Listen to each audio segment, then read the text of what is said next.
अस्सलाम वालेकुम everyone, welcome back to Workbenches Academy. अच्छा, मैं स्टार्ट करेंगे प्लेटलेट डिसऑर्डर्स। सिंपल इसमें क्या आपके जो प्लेटलेट्स हैं इसका काम है आपको वहाँ पे प्राइमरी हेमोस्टेसिस करवाना। अच्छा, प्राइमरी हेमोस्टेसिस में आप वहाँ पे लास्ट में क्या करते हैं, हमारे जो होता है हमारे यहाँ पे प्राइमरी प्लेटलेट प्लग ये आप वहाँ पे बनाते हैं। अच्छा, इसमें आपको पता है आप वहाँ पे जो प्लेटलेट्स होते हैं सबसे पहले आप वहाँ पे एडहियन करते हैं, फिर आपको वहाँ पे एग्रीगेशन होती है। अब इस केस में क्या होगा, ये आपको वहाँ पे प्लेटलेट्स के अंदर आपको वहाँ पे जो है ना कोई भी प्रॉब्लम है तो इस केस में आपको वहाँ पे जो एडहियन या फिर आपको जो एग्रीगेशन है इसके अंदर वहाँ पे आपकी प्रॉब्लम्स होना शुरू हो जाएंगी।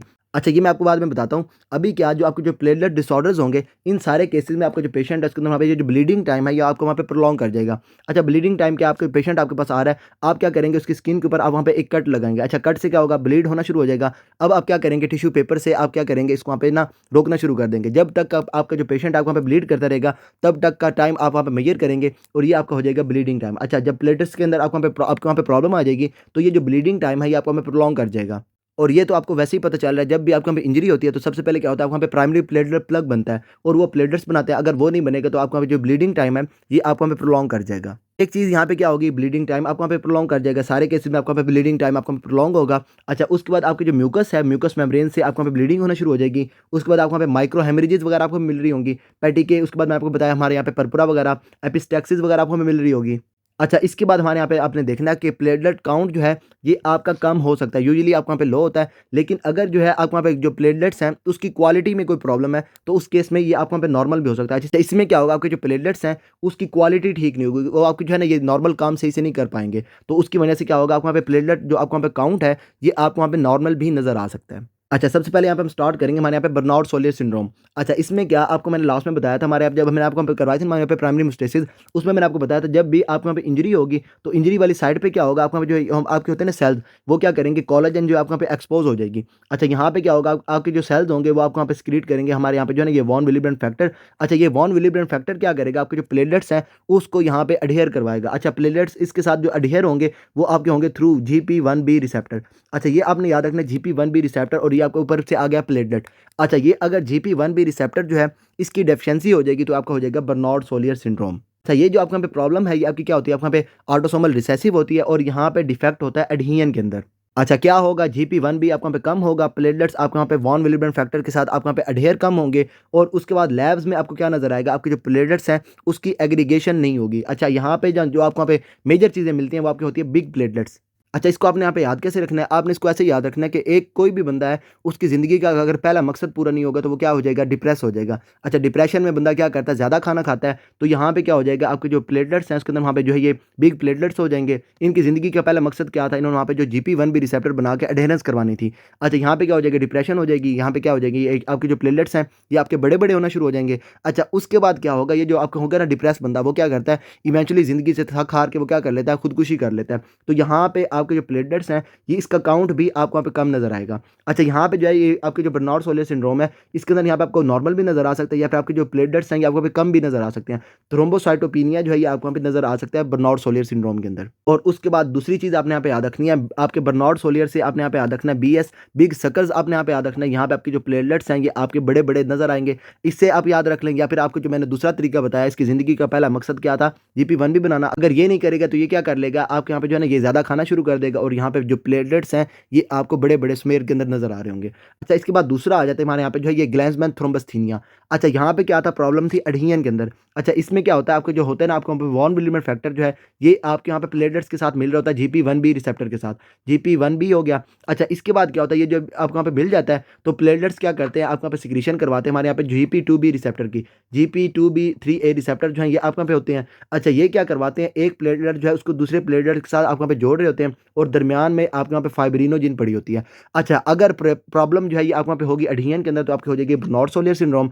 अच्छा, उसके बाद ये जो दूसरा आपका वहाँ पे काम है ये आपकी है एग्रीगेशन, आपके एक प्लेटलेट दूसरे के साथ मिल रहा है तो अगर इसके अंदर प्रॉब्लम होगी तो ये आपका हो जाएगा ग्लैंसमस थ्रोम्बस्थीनिया। अच्छा, ये भी आपका जो है ये आपको वहाँ पे ऑटोसोमल रिसेसिव है और यहाँ पे प्रॉब्लम कहाँ पे, यहाँ पे आपकी एग्रीगेशन जो है इसके अंदर वहाँ पे भी प्रॉब्लम है। अच्छा, इसमें क्या होता है, आपके जो GP2B3A रिसेप्टर है इसके वहाँ पे कमी हो जाती है। यहाँ पे इन्होंने साथ बताया हुआ आपको जो अल्फा 2B बीटा 3 होता है आपके इंटेग्रिन, उसकी वहाँ पे कमी हो जाती है। अच्छा, इसमें क्या होगा, आपको एग्रीगेशन नहीं होगी, एक प्लेटलेट दूसरे प्लेटलेट के साथ आपको यहाँ पे एग्रीगेट नहीं करेगा और यहाँ पे जो प्लग बनेगा ये आपका हो जाएगा डिफेक्टिव। डिफेक्टिव प्लेटलेट प्लग जो है इसके वहाँ पे फॉर्मेशन हो जाएगी। उसके बाद लैब्स में क्या होगा, अब जब आप वहाँ पे पेशेंट का करवाएँगे ना, आपका वहाँ पे ब्लड स्मेयर, तो यहाँ पे जो प्लेटलेट्स हैं ये आपको आपस में नहीं मिलेंगे, क्लम्पिंग नहीं होगी, सिंपल क्या है यहाँ पे आपकी एग्रीगेशन नहीं होगी प्लेटलेट्स की। अच्छा, उसके बाद ये जो आपको वहाँ पे है ना ग्रैन्समस थ्रोम्बोसिथेमिया, इसमें क्या होगा, इसके वहाँ पे जो प्लेटलेट्स हैं उसको वहाँ पे ज़िंदगी का जो पहला काम था जीपी-1 भी बनाना, वो उसका वहाँ पे पूरा हो गया। अच्छा, अब ये डिप्रेस नहीं होगा, तो यहाँ पे थ्रोम्बोसाइटोपिनिया आपको वहाँ पे नज़र नहीं आएगा, प्लेटलेट्स यहाँ पे आपके नॉर्मल होंगे। ग्लैंड्समैन थ्रोम्बोसिथेमिया में सिंपल प्रॉब्लम होगी यहाँ पे आपकी एग्रीगेशन में, और बर्नौट सोलियर में आपके यहाँ पे एडहेशन के अंदर प्रॉब्लम होगी। और बाकी ये आपको पता है जीपी-1 बी की प्रॉब्लम होगी, और यहाँ पे जीपी-2 बी, 3 ए जो है उसके वहाँ पे प्रॉब्लम होगी। अच्छा, इसके बाद हमारी आ जाती है हमारे यहाँ पे इम्यून थ्रोम्बोसाइटोपिनिया, फिर आपकी जो है ये इडियोपैथिक थ्रोम्बोसाइटोपिनिया। अच्छा, उसके बाद यहाँ पे आपको नाम ही बता रहा है कि थ्रोम्बोसाइटोपिनिया मतलब आपके जो प्लेटलेट्स हैं वो आपके यहाँ पे कम हो जाएँगे, तो यहाँ पे आपके जो प्लेटलेट्स हैं ये आपको यहाँ पे नाम से ही पता चल रहा है, यहाँ पे आपके प्लेटलेट्स कम हो जाएँगे, और दूसरा आपको वहाँ पे ब्लीडिंग टाइम जो है ये आपको वहाँ पे प्रोलॉन्ग किया हुआ होगा। अच्छा, इसके लिए ना मैं ऐसे करता हूँ, पथोमा को ओपन करके वहाँ से आपको करवाता हूँ, फिर यहाँ पे आएँगे। अच्छा जी, ये आ गई हमारी जो है ना हमारे यहाँ पे आईटीपी, या फिर आपको यहाँ पे इम्यून थ्रोम्बोसाइटोपेनिक पर्परा।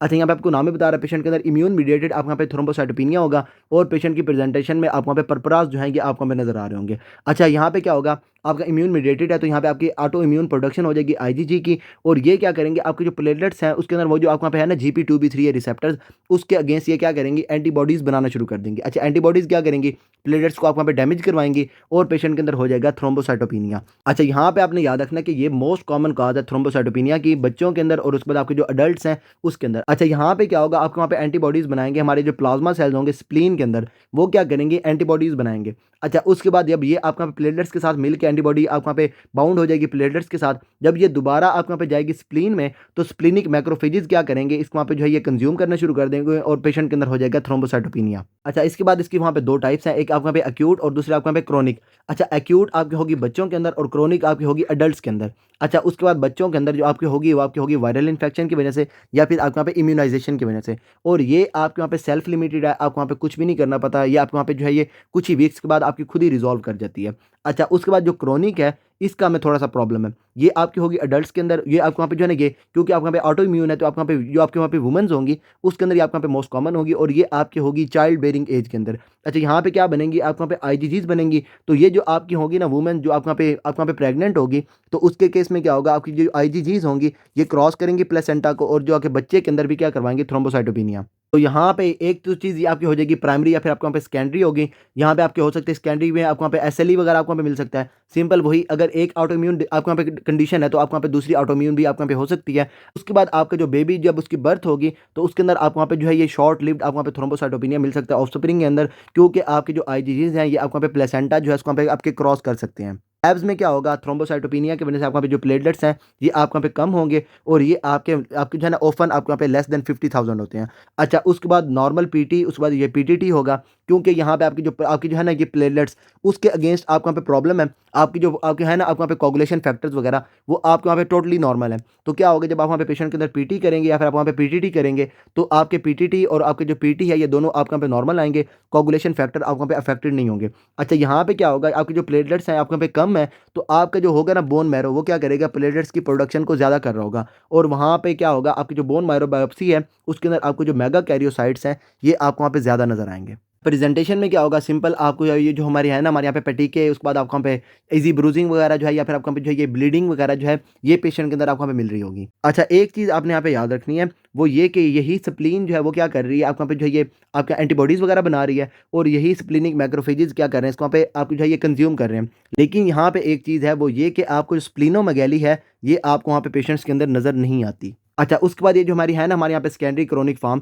इसमें आपको वहाँ पे एसएलई वगैरह मिल सकता है, आपको वहाँ पे पेशेंट के अंदर एचआईवी वगैरह मिल सकता है, आपको वहाँ पे हमारी ये जो होता है ना हमारे यहाँ पे हेपेटाइटिस सी वायरस, ये आपको वहाँ पे मिल सकता है, या फिर और कोई भी चीज़ आपको मिल सकती है, ल्यूकीमिया मिल सकता है, लिम्फोमा वगैरह आपको वहाँ पे मिल सकता है। और उसके बाद प्रेजेंटेशन में एक्यूट में आपको वहाँ पे चाइल्ड आएगा, जब भी उसको वहाँ पे जो है ना ये वायरल इन्फेक्शन, या फिर आपको जो ये आपको वहाँ पे इम्यूनाइजेशन वगैरह होगी, इसके बाद उसको वहाँ पे जो है ये पेटिके आपकी जो है ये हमारे यहाँ पे ब्रूजिंग वगैरह जो है ये आपको वहाँ पे नजर आ रही होगी। अच्छा, उसके बाद ये आपको हमारी है ना हमारे यहाँ पे क्रोनिक फॉर्म जो आपके यहाँ पे अडल्ट्स के अंदर होगी। अच्छा, उसके बाद यहाँ पे क्या होगा, आपके वहाँ पे फीमेल होगी, और उसके बाद यहाँ पे एज हो जाएगी तकरीबन 20 टू 40।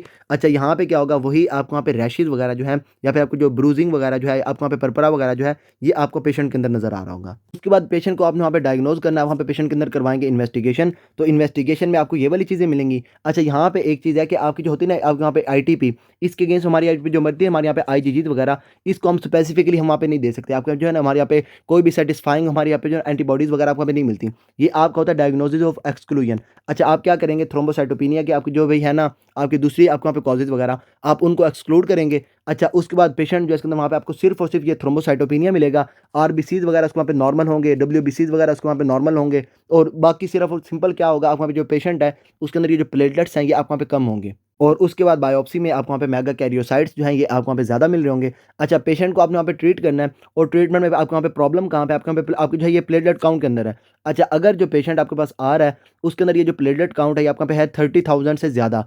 अच्छा और साथ-साथ जो पेशेंट है उसके अंदर वहाँ पे कोई भी ब्लीड वगैरह नहीं हो रही। इस केस में आप क्या करेंगे, पेशेंट को कोई भी ट्रीटमेंट नहीं करेंगे, क्योंकि हो सकता है आपके यहाँ पे जो डिज़ीज़ है ये आपकी सेल्फ लिमिटिंग है, तो आपको वहाँ पे खुद ही ठीक हो सकती है। अच्छा उसके बाद अगर आपके पास पेशेंट आ रहा है और उसके बाद ये जो इसकी प्लेटलेट काउंट है ये आपका लेस देन 30,000 है, और पेशेंट के अंदर क्या हो रहा है, आपको वहाँ पे एक्टिव ब्लीडिंग हो रही है। मतलब आपको जो है ना ये कहीं से भी आपको वहाँ पे जो है ये आपके परपराज वगैरह हो रहे हैं, या फिर आपको जो है ये म्यूकोज़ा से उसकी वहाँ पे ब्लीड हो रही है। तो अब इस केस में आप क्या करेंगे, पेशेंट को आप वहाँ पे देंगे, हमारे यहाँ पे जो है ना ये कॉर्टिकोस्टेरॉइड्स देंगे, या फिर आप वहाँ पे पेशेंट को देंगे इंट्रावेनस इम्यूनोग्लोबुलिन्स। अच्छा ये जो आप वहाँ पे देंगे ना पेशेंट को आईवीआईजीज़, इसमें क्या होगा, आप जब पेशेंट को देंगे ना ये हमारी जो होता है ना हमारे यहाँ पे इम्यूनोग्लोबुलिन्स, तो अब क्या होगा, आपके जो मैक्रोफेजेज़ होंगे, स्प्लेनिक मैक्रोफेजेज़, ये क्या करेंगे, ये जो आपके होंगे ना आपके वहाँ पे सर्कुलेटिंग इम्यूनोग्लोबुलिन्स, ये उसको वहाँ पे खाना शुरू कर देंगे, और आपके जो बाउंडेड होंगे, जो आपके यहाँ पे प्लेटलेट्स के साथ बाउंडेड है, उसको ये छोड़ देंगे। तो इस केस में क्या होगा, जब तक आपकी बॉडी के अंदर ये आपके रहेंगे ना हमारे यहाँ पे इम्यूनोग्लोबुलिन्स, तब तक आपके यहाँ पे जो पेशेंट है उसको वहाँ पे जो प्लेटलेट्स होंगे ये आप वहाँ पे सर्कुलेट कर रहे होंगे। अच्छा इसके बाद जो पेशेंट है उसके अंदर आप वहाँ पे जो होते हैं ना हमारे यहाँ पे हमारे ये जो प्लेटलेट्स होते हैं ये पेशेंट को आप वहाँ पे नहीं दे सकते। अच्छा प्लेटलेट्स आप पेशेंट को क्यों नहीं दे सकते, क्योंकि आपके जो प्लेटलेट्स अगर पेशेंट को देंगे भी तो क्या होगा, पेशेंट के ये जो होंगे ना प्लेटलेट्स, इसके अगेंस्ट आपको यहाँ पे आईजीजीज मिलेंगे। ये क्या करेंगे, इसके साथ बाइंड करके आपके स्प्लेनिक मैक्रोफेजेज जो हैं वो क्या कर देंगे, इसको वहाँ पे ब्रेक डाउन कर रहे होंगे। तो पेशेंट को ये प्लेटलेट जो है ये ट्रांसफ्यूजन आप वहाँ पे नहीं करवाएंगे। ये जो है हमारे यहाँ पे आईवीआईजीज दे सकते हैं पेशेंट को, और उसके बाद जो पेशेंट है उसके अंदर वहाँ पे आप ये कॉर्टिकोस्टेरॉइड्स वगैरह पेशेंट को दे सकते हैं। अच्छा उसके बाद अगर ये कोई भी सेकेंडरी कॉज़ है, एसएलई या फिर आपके जो पेशेंट है उसके अंदर वहाँ पे हेपेटाइटिस सी वायरस है या फिर कोई और प्रॉब्लम है, आप क्या करेंगे, उस प्रॉब्लम को ठीक करेंगे, और ये भी आपकी जो थ्रोम्बोसाइटोपिनिया हो रहा है पेशेंट के अंदर, ये भी आपको वहाँ पे ठीक हो जाएगा। अच्छा अगर पेशेंट आपका फिर भी ठीक नहीं हो रहा, तो उसमें आप एंड स्टेज में आप क्या करेंगे, पेशेंट के अंदर करवा देंगे स्प्लीनेक्टमी, और ये जो है ये क्या करेगी, सोर्स ऑफ एंटीबॉडी जो आपको वहाँ पे है, आपको वहाँ पे स्प्लीन ही है, स्प्लीनिक जो आपको वहाँ पे ना प्लाज्मा सेल ये आपको वहाँ पे प्रोड्यूस कर रहे हैं, ये क्या करेंगे, सोर्स को भी ख़त्म कर देंगे, और साथ साथ आपके जो डिस्ट्रक्शन का आपके वहाँ पे साइट है इसको भी ये ख़त्म कर देंगे। और ये आप वहाँ पे करते हैं जहाँ पे आपकी जो होती है ना आपकी डिजीज़ जो है आपको वहाँ पे रिफ्रैक्टरी होती है। पेशेंट आपके पास जो है अगर आपके पास आ रहा है रिफ्रैक्टरी केसेस के साथ, तो आप क्या करेंगे, पेशेंट के अंदर करवा देंगे स्प्लीनेक्टमी। और यहाँ पे क्या होता है, आपका जो होता है ना GP2B3 है, उसके अगेंस्ट आपको वहाँ पे एंटीबॉडीज़ बनना शुरू हो जाती हैं, और वहाँ से क्या होता है, आपके जो स्प्लेनिक मैक्रोफेजेज़ हैं वो क्या करते हैं, इसको वहाँ पे फेगोसाइटोसिस करना शुरू कर देते हैं, और प्लेटलेट्स आपको वहाँ पे कम होना शुरू हो जाते हैं, पेशेंट के अंदर हो जाता है थ्रोम्बोसाइटोपिनिया। कॉज़ आपके यहाँ पे इडियोपैथिक हो सकती है, फिर आपका हो सकती है आपको वहाँ पे secondary to other autoimmune condition, for example patient के अंदर आपको वहाँ पे एसएलई वगैरह मिल सकता है। बच्चों के केस में आपको वहाँ पे वायरल इन्फेक्शन वगैरह मिल सकती है, एचआईवी हो सकता है, उसके बाद आपको यहाँ पे हेपेटाइटिस सी वायरस वगैरह हो सकता है, मैलिग्नेंसी वगैरह आपको मिल सकती है, या फिर आपकी कोई भी ड्रग्स वगैरह जो हैं वो आपको यहाँ पे करवा सकती हैं। अच्छा लैब्स में आपको यहाँ पे मेगा कैरियोसाइट्स जो हैं ये आपको यहाँ पे ज़्यादा मिलेंगे बोन मैरो बायोप्सी पे। अच्छा उसके बाद ओवरऑल क्या होगा, प्लेटलेट्स आपको यहाँ पे कम होंगे। अच्छा इसके बाद क्या होगा, ब्लड सेल्स जो है आपको यहाँ पे रेड ब्लड सेल जो हैं ये आपको, या फिर आपको यहाँ पे व्हाइट ब्लड सेल जो हैं ये आपके टोटली नॉर्मल होंगे। अच्छा उसके बाद ट्रीटमेंट में आप क्या करेंगे, पेशेंट को आप वहाँ पे दे सकते हैं, आपको यहाँ पे ये ग्लूकोकॉर्टिकॉइड्स दे सकते हैं। उसके बाद आप यहाँ पे पेशेंट को ये इम्यूनोग्लोबुलिन्स दे सकते हैं, रिटुक्सीमैब दे सकते हैं पेशेंट को आप वहाँ पे जो है ये आपके होता है ना हमारे यहाँ पे टीपीओ आपको वहाँ पे रिसेप्टर एगोनिस्ट, इसमें यहाँ पे आपकी ये एल्ट्रोम्बोपैग आ जाती है, और उसके बाद आपके यहाँ पे जो है ये रोमिप्लोस्टिन आ जाती है। और अगर पेशेंट आपका अभी भी रिफ्रैक्टरी है तो उस केस में आप क्या करेंगे, पेशेंट के अंदर करवा देंगे स्प्लीनेक्टमी, और ये सोर्स को भी खत्म कर देगी और साइट को भी खत्म कर देगी। इसके बाद आ जाएगा हमारे यहाँ पे जो है ना ये यूरीमिक प्लेटलेट डिस्फंक्शन, नाम ही आपको बता रहा है पेशेंट के अंदर क्या होगा, यूरीमिया होगा, और वो यूरीमिया क्या करवा रहा होगा, प्लेटलेट डिस्फंक्शन करवा रहा होगा। अच्छा यूरीमिया कहाँ पे होता है, जो आपके होता है ना पेशेंट जिसके अंदर आपको वहाँ पे रीनल फेलियर हो चुकी होती है, उसमें आपको वहाँ पे यूरीमिया हो जाता है, और यूरीमिक टॉक्सिन क्या करेंगे, एक्यूमुलेट करेंगे, और साथ साथ अडहेरेंस जो है प्लेटलेट की एडहेशन जो है उसके साथ आप वहाँ पे इंटरफेयर कर रहे होंगे, और ये क्या करवा रही होगी, पेशेंट के अंदर ये जो ब्लीडिंग टाइम आपका इंक्रीज़ है ये आप वहाँ पे करवा रही होगी। अच्छा सिंपल आपने इसके अंदर याद रखना है, बर्नौड सोलियर और उसके बाद आपका जो यूरीमिक प्लेटलेट डिस्फंक्शन है, इन दोनों केसेस में आपको यहाँ पे जो है ना आपके यहाँ पे एडहेशन जो है इसके अंदर यहाँ पे आपकी प्रॉब्लम आ जाएगी।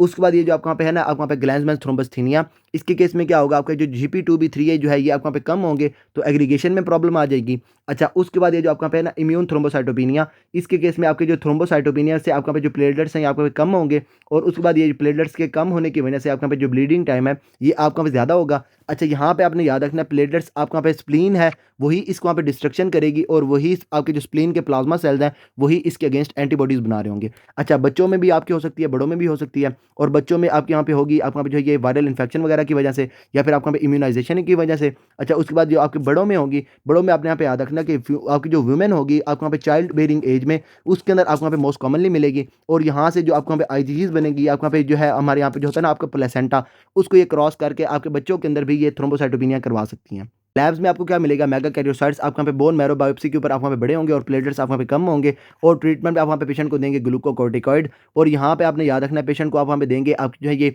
इंट्रावेनस इम्यूनोग्लोबुलिन्स, और ये क्या करेंगी, जब तक आपकी बॉडी के अंदर रहेंगी तब तक थ्रोम्बोसाइटोपेनिया से आप वहाँ पे कम कर रही होंगी। अच्छा, जब ये आप वहाँ पे डिप्लीट हो जाएंगी तो आपका जो दोबारा से आपके जो स्प्लीनिक मैक्रोफेजेस हैं वो क्या करेंगे, जो आपको वहाँ पे बाउंडेड होंगे आपको वहाँ पे प्लेटलेट्स के साथ, उसको दोबारा से आपको वहाँ पे कम करना शुरू हो जाएंगी, और वहाँ से थ्रोम्बोसाइटोपेनिया जो है ये दोबारा होना शुरू हो जाएगा। अच्छा, उसके बाद आप वहाँ पे पेशेंट को रिटुक्सीमैब दे सकते हैं, TPO आपके रिसेप्टर एगोनिस्ट वगैरह दे सकते हैं, और अगर पेशेंट आपको वहाँ पे रिफ्रैक्टरी है तो आप उसके अंदर करवा देंगे स्प्लीनेक्टोमी। उसके बाद ये जो प्लेटलेट डिसऑर्डर्स वाले आपके जो पेशेंट्स होंगे ये आपके पास प्रेजेंट करेंगे म्यूकस ब्लीडिंग के साथ, और माइक्रोहेमेजेस वगैरह आपको मिल सकती है, हमारे यहाँ पे पेटिके वगैरह आपको मिल सकती हैं। उसके बाद ये जो आपका प्लेटलेट काउंट है ये आपका यूजुअली आपको वहाँ पे लो होता है, लेकिन क्वालिटेटिव डिसऑर्डर्स के केस में आपको यहाँ पे जो है ये आपको वहाँ पे नॉर्मल भी मिल सकता है। लेकिन आपने अगर याद रखना है, आपने याद रखना है कि आपका जो प्लेटलेट काउंट है ये आपका बर्नौट सोलियर के केस में आपको वहाँ पे कम हो सकता है। अच्छा, उसके बाद ये जो आपका होगा ना आपको वहाँ पे इम्यून थ्रोम्बोसाइटोपेनिया, इसके केस में भी आपका जो प्लेटलेट काउंट है ये आपको वहाँ पे कम होगा। तो ये सारा था यहाँ पे जानेंगे प्लेटलेट डिसऑर्डर्स के अंदर। फर्दर आपको इसके अंदर कोई भी प्रॉब्लम हो then you can ask me, and till then अल्लाह हाफिज़।